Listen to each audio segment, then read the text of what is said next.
우리 함께 박수 치시면서 신나게 찬양하시겠습니다.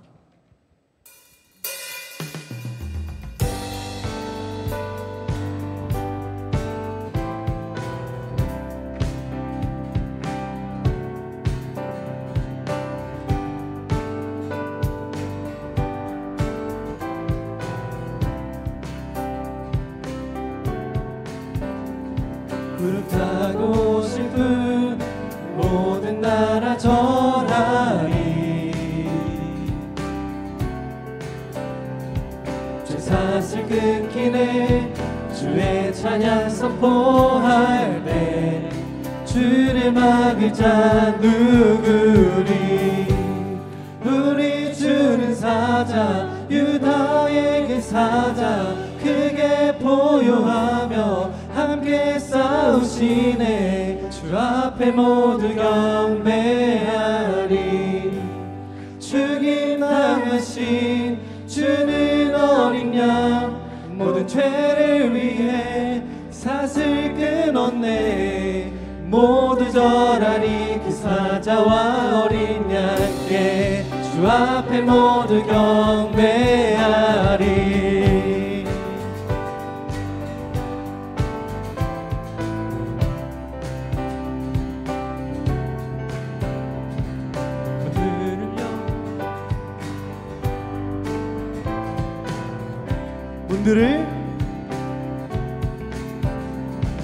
문들을 열어라 왕의 왕을 맞이하라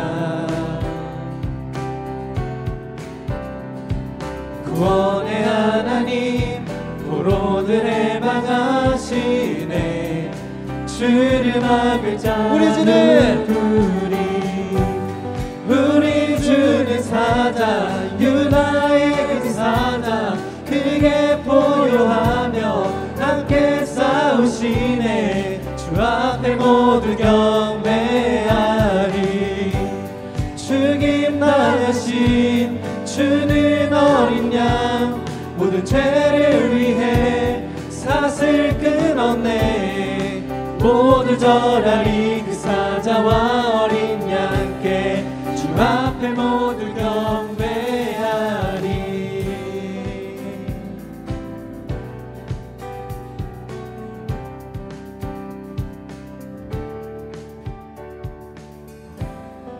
주를 막을 자 누구리 주를 막을 자 누구리 주를 막을 자 누구리 주를 막을 자 누구리 주를 막을 자 누구리 주를 막을 자 누굽니까 주를 막을 자 누구리 누가 막으리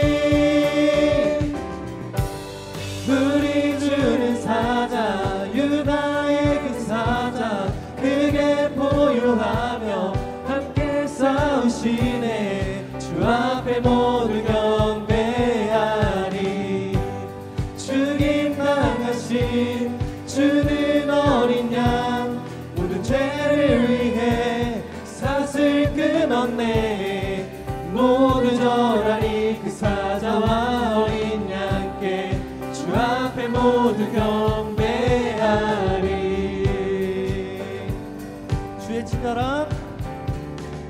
주의 친절한 발에 안기세 우리 맘이 평안하리니 항상 기쁘고 복이 되겠네 영원하신 팔에 안기세 주의 팔에 그 크신 팔에 안기세 주의 팔에 영원하신 팔에 안기세 날이 갈수록 주의 사랑이 두루 광명하게 비치고 천성 가는 길 편히 가리니 영원하신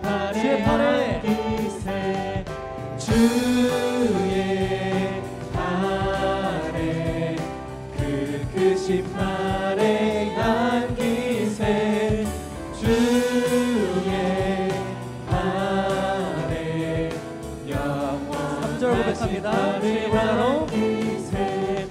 주의 보좌로 나아갈 때에 기뻐 찬미 소리 외치고 겁과 두려움 없어지리니 영원하신 팔에 안기세 주의 팔에 그 크신 팔에 안기세 주의 팔에 우리 1절 다시 한 번 더 고백합니다. 안기세 주의 친절한 팔에 안기세 우리 맘이 평안하리니 항상 기쁘고 복이 되겠네 영원하신 팔에 주의 팔에 주의 팔에 그 크신 팔에 안기세 주의 팔에 영원하신 팔에 안기세 주의 팔에 그 크신 팔에 안기세 주의 팔에 영원하신 팔에 안기세 아멘.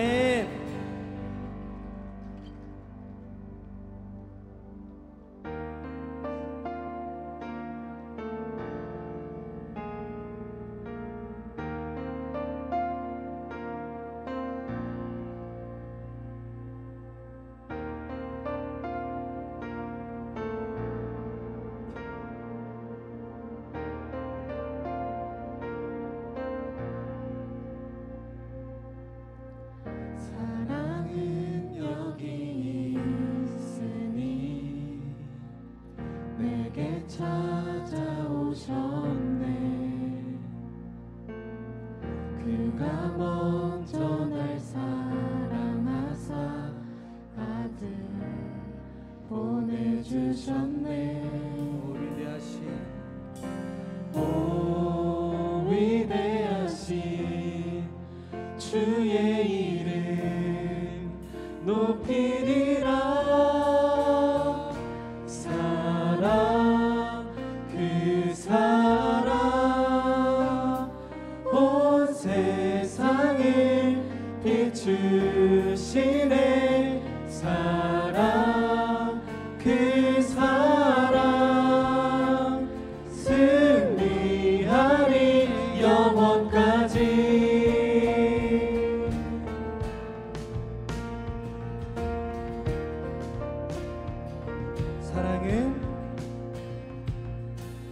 사랑은 여기 있으니 예수 내 안에 있네 완전한 그의 사랑 안에 함께 살게 하셨네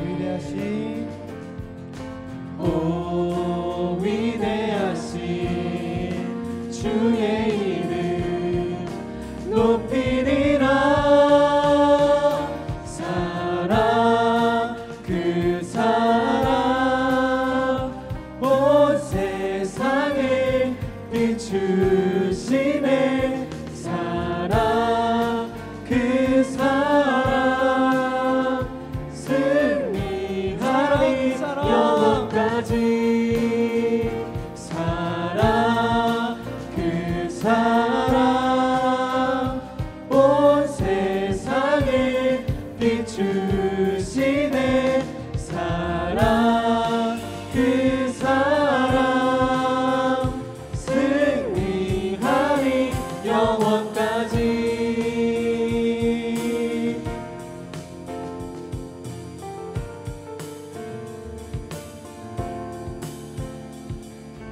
오 위대하신 영광의 왕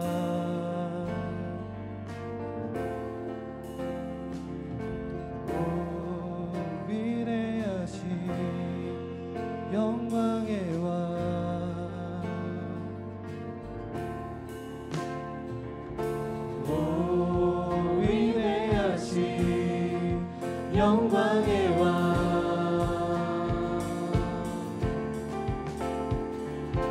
오 위대하신 영광의 왕 높이리라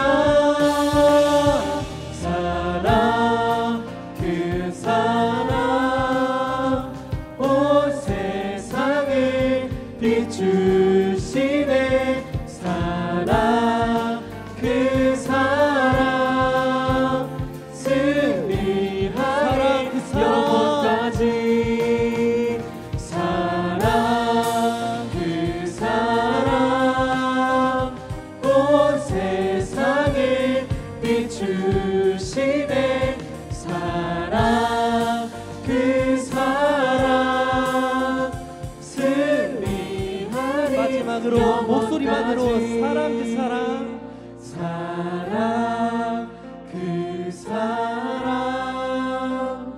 온 세상을 비추시네 사랑 그 사랑 승리하리 영원까지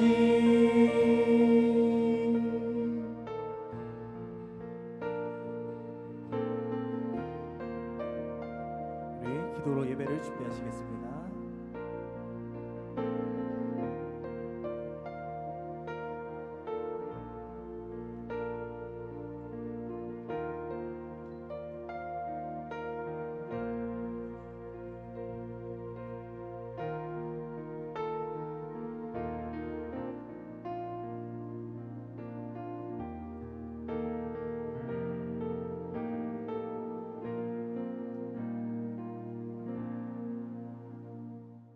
아멘. 광고드리겠습니다. 오후 프라임워십에 오신 모든 성도님들과 청년들 다시 한번 사랑하고 축복합니다.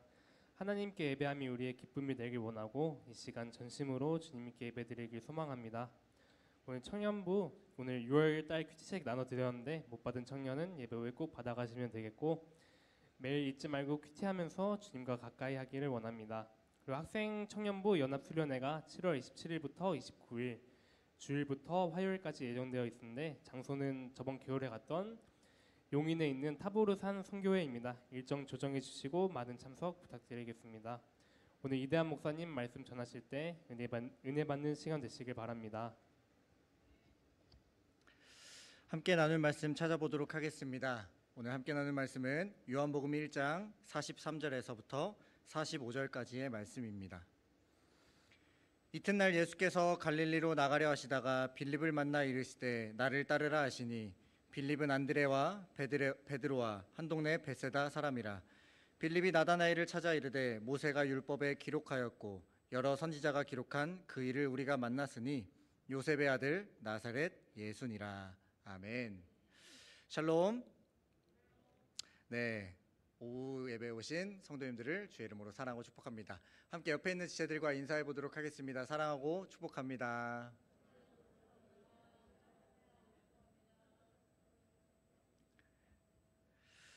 오늘은 여러분과 함께 5번째 제자 빌립에 대해서 말씀을 나눠 보려고 합니다. 예수님의 제자들 중에 벌써 우리가 4명을 살펴봤습니다.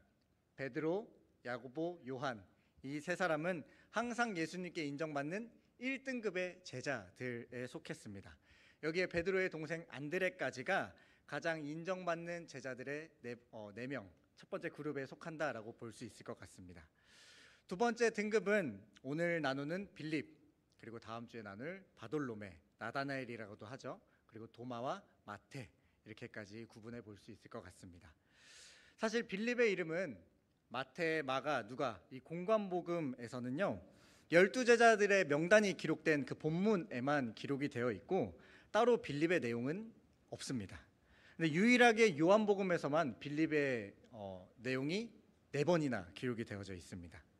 오늘 요한복음의 이 기록을 통해서 빌립이 어떤 사람이었는지 또 어떤 제자의 모습을 우리에게 보여주면서 예수님을 온전히 따라갔는지 함께 말씀을 나누고 도전받는 은혜의 시간 되기를 주의 이름으로 간절히 축복하고 소망합니다.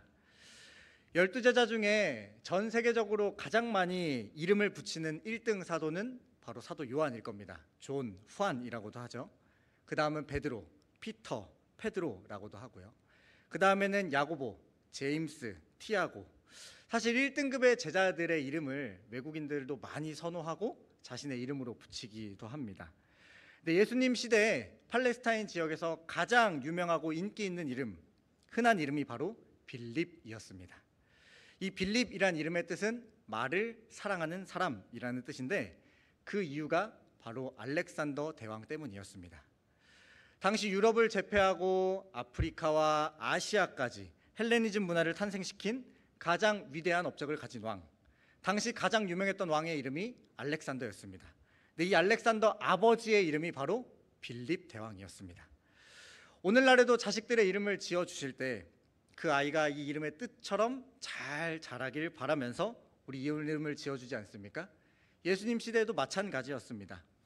알렉산더 대왕의 아버지 빌립과 같은 유명한 사람이 되길, 또 그의 후손으로 영향력이 큰 알렉산더 같은 사람이 나오길, 그 부모들의 마음을 담아서 빌립이라는 이름을 당시에 많은 사람들이 자기 자녀에게 지어주고 흔했던 이름이었습니다. 성경에서도 빌립이라는 인물이 또 등장합니다. 오늘 12제자 중에 이 빌립 말고도요, 사도행전에 보면 초대교회 7집사의 명단 중에 빌립이라는 인물이 있었고, 세례 요한을 죽였던 헤롯 왕의 이복 동생의 이름도 빌립이었습니다. 이만큼 빌립의 이름이 상당히 흔했는데 이 빌립이란 이름이 주는 의미가 있습니다. 이 빌립이란 이름을 지어줬던 집안은 전통적이고 보수적인 유대 집안은 아니었을 것이다 라고 추측해 볼 수 있습니다. 유대인의 전통은 절대로 이방인의 이름을 자기 자녀에게 지어주지 않습니다. 이스라엘과 전혀 상관없고, 아니면 어쩌면 이스라엘을 지금 침범하고 지배하고 있는 로마의 시작점이라고 할 수 있는 그 빌립의 이름을 자기 자녀에게 지어준다라는 것은 전통적인 유대관에서는 절대로 일어날 수 없었던 일이었습니다. 근데 빌립이 살았던 이 베세다 지역, 갈릴리 북쪽 일대는 실제로 알렉산더의 직접적인 통치를 받았기도 했었습니다. 초대교회 문서에는 빌립은 스불론 지파다라고 기록하고 있는데요, 전통적이고 보수적인 유대 집안이었다라기보다는 헬라 문화에 상당히 열려 있고 그 문화의 영향을 많이 받았던 집안에서 태어났고 그 부모님의 영향을 많이 받았었음을 우리가 추측해 볼 수 있습니다. 그렇기 때문에 이런 집안 배경을 가지고 있어서 전통적이고 보수적인 바리새인들보다 예수님의 말씀 앞에, 예수님의 그 복음 앞에 마음을 쉽게 열고 온전히 주님을 영접할 수 있었던 배경, 준비가 되어 있었던 사람이 바로 빌립이었습니다. 빌립이 어디 출신이었는지 오늘 본문 44절은 이렇게 기록합니다. 빌립은 안드레와 베드로와 한 동네 베세다 사람이라. 아멘. 빌립을 소개하면서 안드레와 베드로를 굳이 성경에 왜 기록했을까요? 뭔가 연관이 있고 친했기 때문이지 않을까요? 갈릴리 베세다 출신으로 안드레와 베드로와 한 동네 사람이다 라고 빌립을 기록하고 있습니다. 많은 성경학자들이 이걸로 추측하건대 빌립은 안드레와 베드로와 상당히 친밀한 관계였을 거고, 세례 요한이 이곳에서 사역을 하면서 안드레와 요한이 그 첫 번째 제자로 따랐을 때 빌립도 그들과 함께하는 제자 공동체에 속했을 것이다 라고 성경학자들은 추측합니다. 근데 예수님께서 빌립을 부르시는 장면이 이 전 바로 구절인 43절에 이렇게 기록합니다. 이튿날 예수께서 갈릴리로 나가려 하시다가 빌립을 만나 이르시되 나를 따르라 하시니. 아멘. 자, 이튿날이라고 하면 이 전날에 분명히 무슨 일이 있었겠죠. 그리고 그 다음날 갈릴리로 예수님이 가셔서 빌립을 만나신 것이라고 우리는 추측해 볼 수 있습니다. 이 43절 앞에는 어떤 장면이 기록이 되어져 있냐면 요한과 안드레를 부르시는 장면, 그리고 베드로에게 만나서 내가 너를 장차 개발하리라 라고 하면서 제자로 부르시는 장면이 기록이 되어져 있습니다. 그러니까 안드레와 베드로를 제자로 부르신 그 다음 날 예수님은 갈릴리로 다시 나가셔서 빌립이란 제자를 다시 초청하신 겁니다. 근데 오늘 성경 본문을 다시 한번 43절 띄워주시겠습니까? 나가려 하시다가 라고 약간 되게 드라이하게 아무런 의미 없이 그냥 예수님이 단순하게 갈릴리 지역에 그냥 가셨다라고 기록하고 있는데, 이것을 번역한 헬라어 원문의 뜻을 보면 예수님이 결단하셨다라는 단어가 쓰였습니다. 그래서 영어 성경에는 이 단어를 어떻게 번역했냐면 decided, 결단, 결심이란 단어로 번역을 했습니다. 그러니까 예수님이 빌립을 부르시기 위해 먼저 결심하신 겁니다. 결단하시고 그 갈릴리로 다시 가신 겁니다. 그냥 우연히 예수님이 갈릴리 지나가시다가 빌립이라는 사람 만나서 야, 너 내 제자가 되라라고 부르신 게 아니라 예수님은 빌립을 만나기 위해 이미 결심하셨고 결단하셨고 만나러 가신 겁니다. 근데 이 만남에서 이 빌립에게 가장 필요한 방법과 이 사람의 성격에 맞는 부르심으로 예수님은 빌립을 제자로 부르셨습니다. 베드로는 성격이 급했습니다. 그만큼 쉽게 실패했고 좌절합니다. 그래서 베드로를 처음 만나셨을 때 장차 개발하리라. 너가 앞으로 많은 실수들 저지를 텐데 괜찮다. 앞으로 너가 반석처럼 단단하게 세워져 갈 것이다 라고 제자로 부르셨죠. 안드레와 사도 요한은 세례 요한의 밑에서 배우다가 예수님의 증언을 듣고 예수님의 제자가 되기로 결단을 하고 예수님을 만나러 갑니다. 그때 예수님께서 와서 보라. 나와 같이 교제하자라고 말씀하십니다. 말씀에 열망이 있었고 예수님에 대해서 궁금해했던 안드레와 요한에게는 예수님과 함께하며 교제할 수 있는 그 초대의 장으로 초청을 하시면서 제자로 부르셨던 겁니다. 그런데 오늘 빌립은 완전히 달랐습니다. 가타부타 예수님이 다른 이야기나 설명 없이 나를 따르라라고 말씀하신 겁니다. 묻지도 말고 따지지도 말고 너 나 따라와라. 왜냐? 빌립이 상당히 신중하고 완벽주의자적인 성격을 가지고 있었기 때문입니다. 상당히 계산적이고 현실주의자적인 사람이었기 때문에 예수님은 빌립에게 생각할 시간을 많이 주면 이것저것 재보고 시간들을 허비하고 고민하면서 예수님을 따르지 못할 것을 아셨던 것 같습니다. 그래서 단도직입적이고 직선적으로 너 고민하지 말고 지금 당장 나를 따라와 라고 부르셨던 겁니다. 왜냐하면 이미 안드레와 요한처럼 세례 요한의 밑에서 예수님에 대한 메시아에 대한 사전 정보와 지식을 가지고 있었습니다. 예수님이 빌립을 보고 나를 따르라고 말씀하신 뒤에 빌립의 이어지는 행동이 참 신기합니다. 예수님을 따라가기 전에 먼저 자기 친구 나다나엘에게 가서 예수님을 전합니다. 45절 말씀을 함께 읽도록 하겠습니다. 빌립이 나다나엘을 찾아 이르되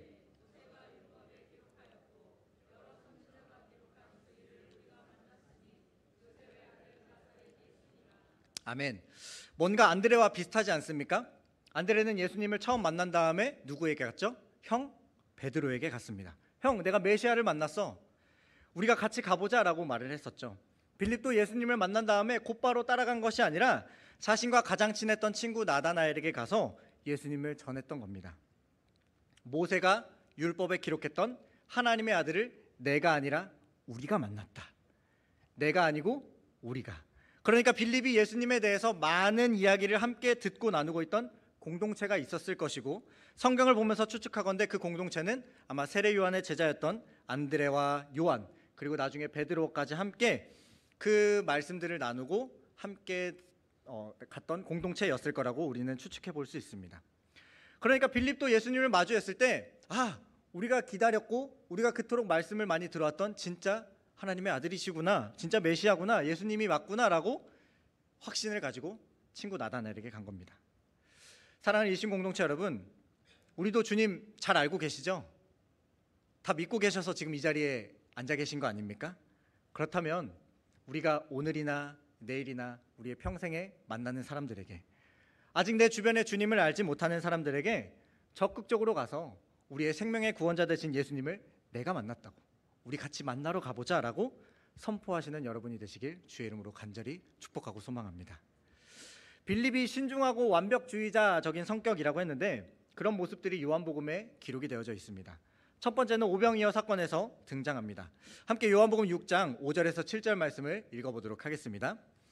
예수께서 눈을 들어 큰 무리가 자기에게로 오는 것을 보시고 빌립에게 이르시되 우리가 어디서 떡을 사서 이 사람들을 먹이겠느냐 하시니 이렇게 말씀하심은 친히 어떻게 하실지를 아시고 빌립을 시험하고자 하심이라. 빌립이 대답하되 각 사람으로 조금씩 받게 할지라도 200데나리온의 떡이 부족하리이다. 아멘. 남자만 5,000명, 여자와 아이들까지 적게는 10,000명에서 최대 20,000명까지의 사람들이 예수님의 말씀을 듣고 있던 때 배고팠습니다. 그때 예수님이 빌립이 어떻게 하실지를 아셨습니다. 아시고 시험하기 위해 물어보셨습니다. 우리가 떡을 어디서 사서 이 사람들을 다 먹일까? 예수님의 진짜 질문 의도는 진짜 돈으로나 아니면 떡으로나 사람들의 배고픔의 문제를 해결해 주시기 위함이 아니었습니다. 빌립이 예수님을 정말 신뢰하고 있는지, 예수님에 대한 믿음을 온전히 가지고 있는지 그 반응에 대한 시험이었습니다. 이 질문을 돈을 맡고 있었던 가룟 유다나 세리 마태에게 물어보시지 않고 예수님은 빌립에게 물어보셨습니다. 왜냐하면 빌립은 상당히 신중하고 계산적이었고 현실주의자였기 때문이에요. 2만 명을 먹이려면 얼마가 필요하고 떡이 몇 개가 필요할까라는 그 질문에 200데나리온의 떡이 있어도 부족합니다라고 빌립은 대답합니다. 1데나리온은 하루 한 사람의 품삯입니다. 2025년 최저시급이 1030원, 8시간 근무하면 8만 원, 하루 일당을 10만 원으로 잡았을 때 200데나리온은 2천만 원의 떡입니다. 각 사람이 조금씩 떡을 받아도 그 2천만 원어치 떡을 다 나눠줘도 이 사람들 풍족하게 못 먹습니다 라고 바로 계산을 해내는 것이 빌립이었습니다. 그런데 이 말에 무슨 의미가 담겨져 있냐라고 하면, 아니 예수님, 2천만 원어치 떡이 있어도 이 사람들 다 못 먹이는 것도 맞고요, 지금 당장 그거를 만들 가게도 없는데 어쩌자고 떡을 먹이자는 얘기를 지금 하십니까? 이거 돈이 있어도 불가능한 얘기입니다. 말도 안 되는 일이에요 라고 스스로 결정 내렸던 상당히 계산적이고 현실주의적인 사람이었습니다. 믿음을 시험하시는 예수님의 질문에 정확하게 계산된 답변을 했습니다. 객관적인 지금 이 상황, 그리고 질문 자체에 대한 대답으로 봤을 때는 신중하고 빈틈이 없는 정말 100점짜리 대답은 맞습니다. 그런데 여기에 예수님이 진짜 원하셨던 믿음이란 핵심은 쏙 빠져 있었던 겁니다. 여러분, 오늘 우리들의 삶도 그렇습니다. 교회 와서 하나님 사랑합니다, 하나님 신뢰합니다, 하나님이 내 전부이시고 인도자 되십니다 라고 우리 입으로는 참 많이 고백하죠. 그런데 막상 내 삶의 자리에 돌아가서 우리 하나님을 어떻게 판단하고 평가 내립니까? 하나님은 이 정도는 좀 무리시지 않을까? 하나님 이 정도는 해주시겠지. 근데 그보다 큰 거는 좀 어려우시지 않을까? 이거는 하나님도 조금 어려우실 거야. 나만의 기준과 판단들을 이미 다 내려놓고 우리 하나님 앞에 나가고 있지 않습니까? 내 판단과 결정이 상당히 이성적이고 현실적이고 사람들이 볼 때 합리적이고 완벽해 보입니다. 그런데 정작 그 합리적이라고 생각하는 그 안에는 우리의 믿음과 신앙과 예수 그리스도와 하나님은 다 빠져 있다라는 것입니다. 우리도 빌립처럼 돈을 먼저 보는 겁니다. 떡을 만들 가게와 기계들을 먼저 계산하고 찾는 겁니다. 그런데 예수님은 이런 사람의 방법들이 아니라 하나님께서 오늘 이 시간에 역사하시느냐 안 하느냐, 하나님이 하실 수 있느냐 없느냐를 너가 믿느냐라고 물어보셨던 겁니다. 빌립과 반대로 안드레는 어땠습니까? 이 동일한 상황 속에 아무도 주목하지 않았던 한 어린아이가 가지고 있던 보리떡 5개와 물고기 2마리를 봅니다. 그리고 이 아이가 예수님께 간다면, 예수님께서 이 오병이어를 쓰신다면 이 사람들을 먹일 수 있지 않을까라는 그 믿음을 가지고 아무도 주목하지 않았던 그 아이를 예수님께 데려갔을 때 오병이어의 기적은 일어났습니다. 신중한 빌립의 모습이 요한복음 12장에도 기록이 되어져 있습니다. 요한복음 12장 20절부터 22절 말씀 함께 읽도록 하겠습니다. 명절에 예배하러 올라온 사람 중에 헬라인 몇이 있는데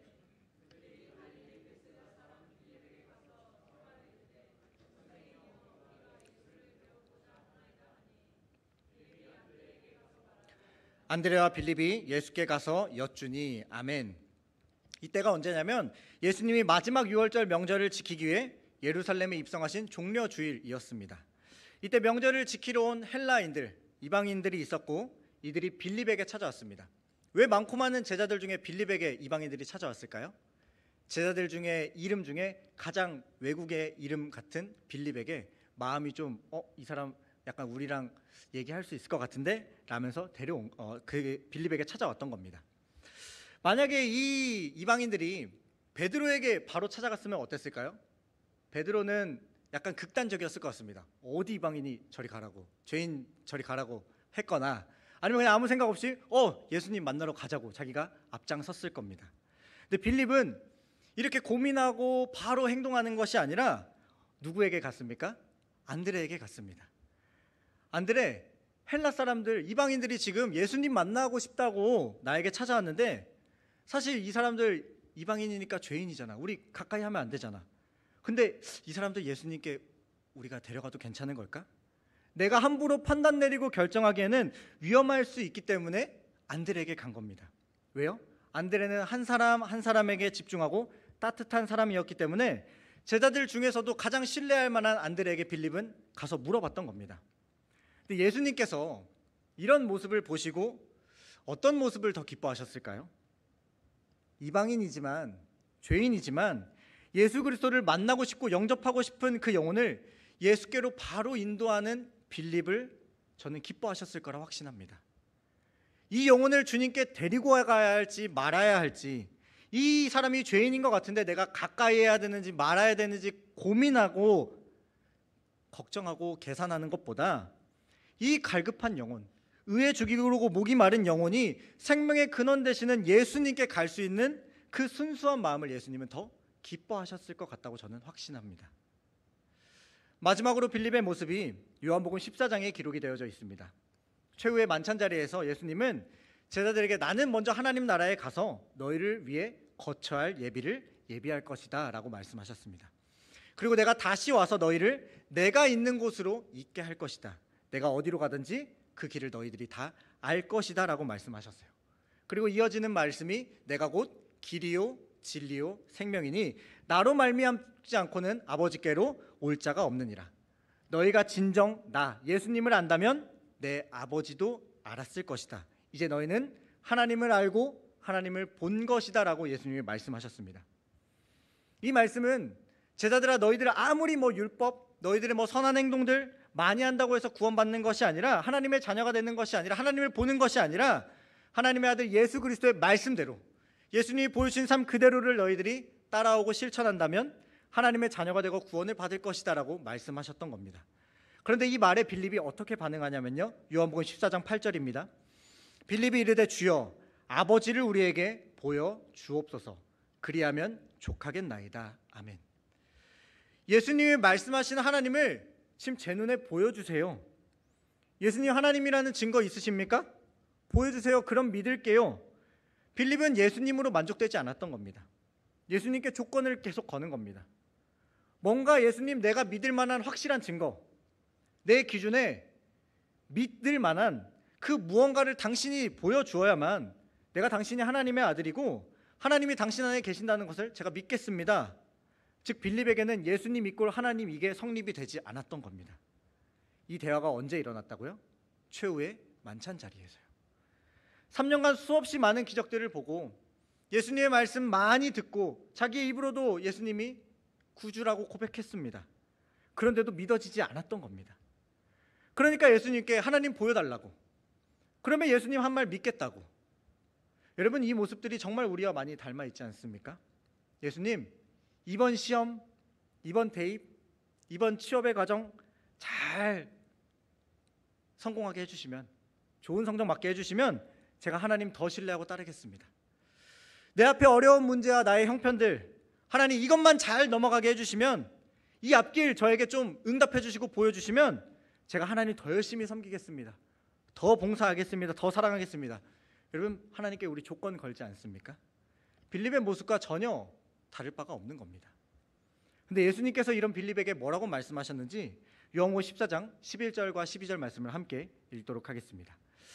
내가 아버지 안에 거하고 아버지께서 내 안에 계심을 믿으라. 그렇지 못하겠거든 행하는 그 일로 말미암아 나를 믿으라. 내가 진실로 진실로 너희에게 이르노니 나를 믿는 자는 내가 하는 일을 그도 할 것이요 또한 그보다 큰 일도 하리니 이는 내가 아버지께로 감이라. 아멘. 믿어라. 그런데도 안 믿어진다면 내가 행하는 모든 일로 너가 믿게 될 것이다. 그리고 나를 따라오게 될 것이다. 최후의 만찬 이후에 예수님의 십자가에서 죽으시지만 죽음을 이기시고 부활하십니다. 절망 가운데 모든 것을 내려놓고 다 뿔뿔이 흩어진 제자들, 원래 삶으로 돌아갔던 그 제자들 가운데 찾아오셔서 부활의 주님을 직접 보여주셨습니다. 내가 행하는 모든 일, 죄와 사망의 권세를 이기고 죄로부터 단절된 하나님과의 관계를 이어주는 새로운 부활의 주님을 빌립은 직접 목격하고 이제 믿게 됩니다. 결국 빌립은 사도행전 1장 13절에 예수님이 말씀하신 대로 마가의 다락방에 모여서 함께 제자들과 성령 세례를 받게 됩니다. 빌립이 믿어지지 않았다면 예수님의 말씀이 거짓이라고 판명 났으면 이 자리에 빌립은 없었겠죠. 신중하면서 이성적이고 현실주의자인 사람이 누군가 죽고 부활했다라는 소식을 과연 믿을 수 있었을까요? 그런데 예수님이 말씀하셨던 대로 진짜 죽음을 이기시고 부활하심을 직접 본인이 경험하고 맛보았습니다. 이해되지 않고 상식적이지 않고 믿어지지 않고 지금 내 머릿속으로 정리되지 않고 상상되지 않는 현실이 아니라도 예수님의 말을 믿기 시작한 겁니다. 내 눈에 봐야 믿는 것이 아니라, 완벽하게 계산되고 딱딱 떨어져야 믿는 것이 아니라 믿음으로 걸음을 떼가는 삶을 빌립은 이제 살게 된 것입니다. 사도행전의 다락방에 모인 12제자의 명단을 끝으로 더 이상 빌립에 대해 성경은 기록하고 있지 않습니다. 그런데 전승에 따르면 빌립은 지금의 터키 지역인 소아시아 지역, 라디오게아, 골로새, 히에라폴리스에 가서 복음을 전하고 많은 사람들이 그 복음을 믿게 됩니다. 그런데 당시에 미신을 이용해서 돈을 벌던 제사장들이 빌립을 고발하고 빌립을 질투한 거죠. 자기 밥그릇 빼앗아 간다고요. 그래서 투옥이 되고 엄청난 채찍질에 맞고 십자가 처형을 당해 순교하게 됩니다. 지금도 터키 히에라폴리스에 가면 빌립의 순교 기념터가 남아 있습니다.